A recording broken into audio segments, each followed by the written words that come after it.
Abraham ईश्वर की ओर से गलीलिया के नाजरेत नामक नगर में एक कुमारी के पास भेजा गया, जिसकी मंगनी दाऊद के घराने के यूसुफ नामक पुरुष से हुई थी, और उस कुमारी का नाम था मरियम।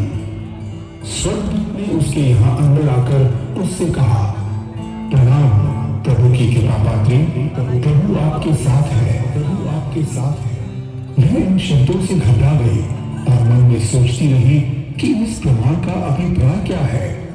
तब स्वर्गदूत ने उससे कहा, मरियम डरिए नहीं, आपको ईश्वर की कृपा प्राप्त है। देखिए, आप गर्भवती होंगी, पुत्र प्रसव करेंगी और उनका नाम ईसा रखेंगे। वे महान होंगे और सर्वोच्च प्रभु के पुत्र कहलाएंगे, और उनके राज्य का अंत नहीं होगा, अंत नहीं होगा। पर मरियम ने स्वर्गदूत से कहा, ये कैसे हो सकता है? मेरा तो पुरुष से संसर्ग ही नहीं है। स्वर्गदूत ने उत्तर दिया, पवित्र आत्मा आप पर उतरेगा और सर्वोच्च प्रभु की शक्ति की छाया आप पर पड़ेगी। इसलिए जो आपसे उत्पन्न होंगे वे पवित्र होंगे और ईश्वर के पुत्र कहलाएंगे। ईश्वर के लिए कुछ भी असंभव नहीं है, कुछ भी असंभव नहीं है। मरियम ने कहा, देखिए, मैं प्रभु की दासी हूँ, आपका कथन मुझमें पूरा हो जाए। और स्वर्गदूत उसके पास से चला गया। प्रभु ईसा का जन्म। उन दिनों कैसर अगस्तस ने समस्त जगत की जनगणना की राजा निकाली। यह पहली जनगणना थी और उस समय क्विरिनियुस सीरिया का राज्यपाल था। सब लोग नाम लिखवाने के लिए अपने अपने नगर जाते थे। यूसुफ दाऊद के घराने और वंश का था, इसलिए वह गलीलिया के नाजरेत से यहूदिया में दाऊद के नगर बेथलेहम गया, जिससे वो अपनी गर्भवती पत्नी मरियम के साथ नाम लिखवाए। ये वही थे जब मरियम के गर्भ के दिन पूरे हो गए और उसने अपने पहलौठे पुत्र को जन्म दिया और उसे कपड़ों में लपेटकर चरनी में लेटा दिया, क्योंकि उनके लिए सराय में जगह नहीं थी। चरवाहों को स्वर्गदूत का संदेश। उस प्रांत में चरवाहे खेतों में रहा करते थे। वे रात में अपने झुंड पर पहरा देते थे। प्रभु का दूत उनके पास आकर खड़ा हो गया। ईश्वर की महिमा उनके चारों ओर चमक उठी और वे बहुत अधिक डर गए। स्वर्गदूत ने उनसे कहा, डरिए नहीं, देखिए, मैं आप सभी लोगों के लिए बड़े आनंद का सुसमाचार सुनाता हूँ। आज दाऊद के नगर में आपके मुक्तिदाता प्रभु मसीह का जन्म हुआ है।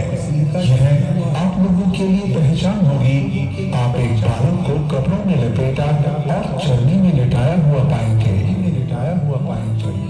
दिखाई दिया जो ये कहते हुए ईश्वर की स्तुति करता था, सर्वोच्च स्वर्ग में ईश्वर की महिमा प्रकट हो और पृथ्वी पर उसके कृपा पात्रों को शांति मिले।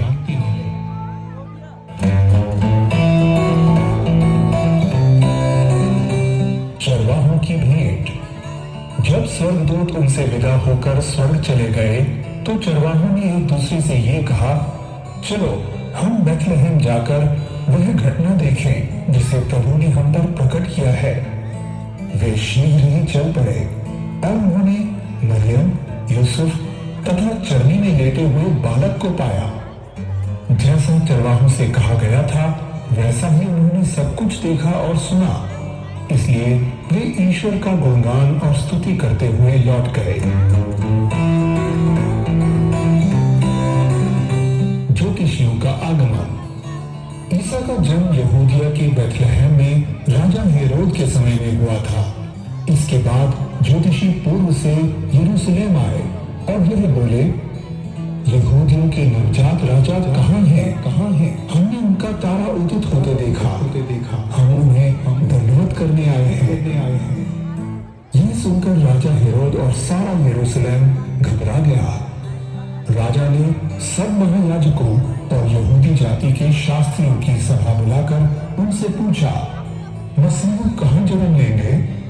उन्होंने उत्तर दिया, यहूदिया गलीलिया के बेथलेहम में, क्योंकि नबी ने इसके विषय में लिखा है, बेथलेहम यूदा की भूमि, तुम यूदा के प्रमुख नगरों में किसी से कम नहीं है, क्योंकि तुझमें एक नेता उत्पन्न होगा जो मेरी प्रजा इज़राइल का चरवाहा बनेगा।